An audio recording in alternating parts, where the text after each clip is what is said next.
যুবক, এখান থেকে একটা জিনিস মনে রাখবেন, আপনার বিবেক বলবে যে আমি তো লসে আছি। যদি আপনার তাওয়াক্কুলটা রবের উপর থাকে, ওই লসটাই আপনার জন্য ডবল লাভ হয়ে যাবে।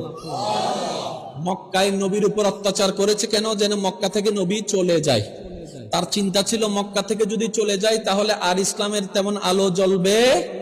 এবার তারা মনে করেছে যেটা নেগেটিভ সেটা করলো, এবার অত্যাচার করলো, নবী চলে গেল হিজরত করে আল্লাহর হুকুমে মদিনা পাকের মধ্যে।